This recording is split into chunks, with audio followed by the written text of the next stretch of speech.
Hello everyone, my name is Junmar Gajani Tinidad and I'll be discussing about the two communication models which are the Shannon-Weaver communication model and Schramm's communication model. Let us start from the Shannon-Weaver. In 1948, Shannon was an American electrical engineer and Weaver was an American scientist. Both of them joined together to write an article which is the Bell System Technical Journal and also called A Mathematical Theory of Communication, and now the famous Shannon-Weaver communication model. This model is specially designed to develop effective communication between the sender and the receiver. They also found out that there are factors in such communication, which is the noise. At first, the model was developed to improve technical communication, and later on it widely applied in the field of communication. The model deals with various concepts like information source, transmitter, noise, channel, message, receiver, channel information, destination, encoder, and decoder.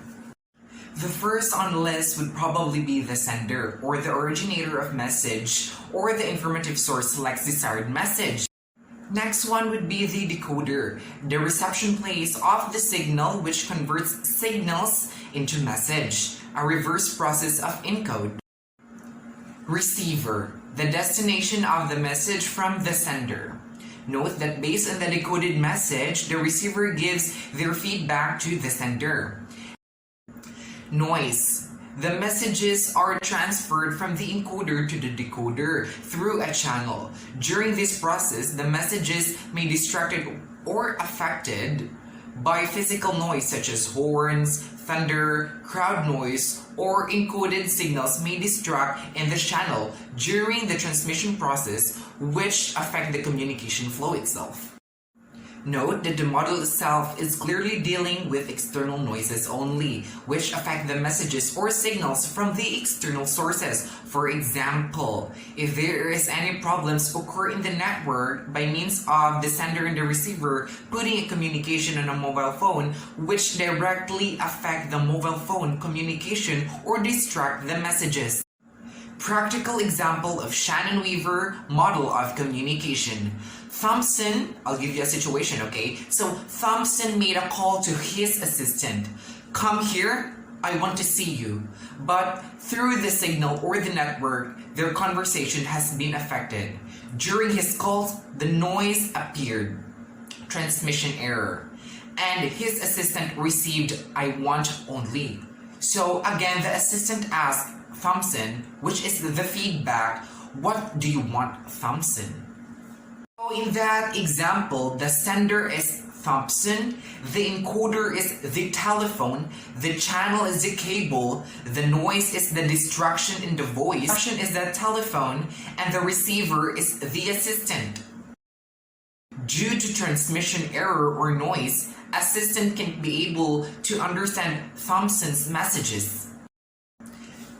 The noise which affect the communication flow between them. And now, let us proceed to Schramm's communication model. Wilbur Schramm, a well-known communication theorist, developed a straightforward communication model in the book The Process and Effects of Mass Communication. In the model, Schramm shown, as Aristotle did, that communication always requires three elements: the source, the message, and the destination. Ideally, the source encodes, where the message is delivered and received by the encoder. Schramm's communication model was postulated by Wilbur Schramm in 1954, where he suggested that communication is a two-way process where both sender and the receiver take turns into sending and receiving a message. Schramm's model has different parts for communications, where the sender is the person who sends the message, the encoder is the person who turns the messages into codes. We need to think of the right words to say, in what order we should send our messages to communicate our ideas to the message receiver. The decoder is the person who gets to encode the message which has been sent by the encoder and converts it into a language understandable by the person.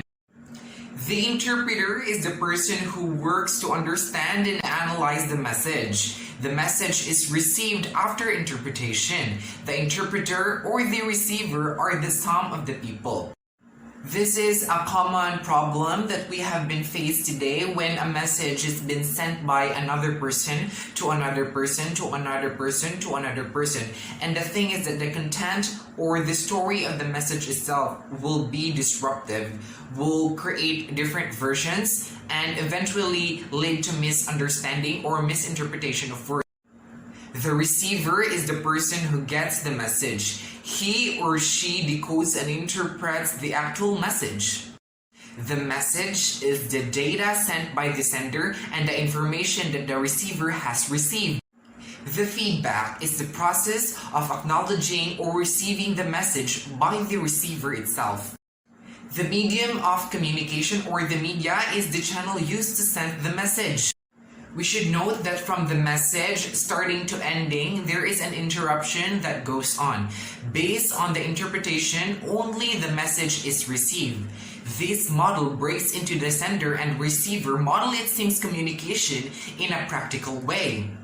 It is not traditional model. When the information reaches the recipient, its prime responsibility is to understand what the speaker intends to convey. According to Schramm's model, coding and decoding are the two essential processes of effective communication. The Schramm's communication model is cyclical, communication model containing all basic principles of communication.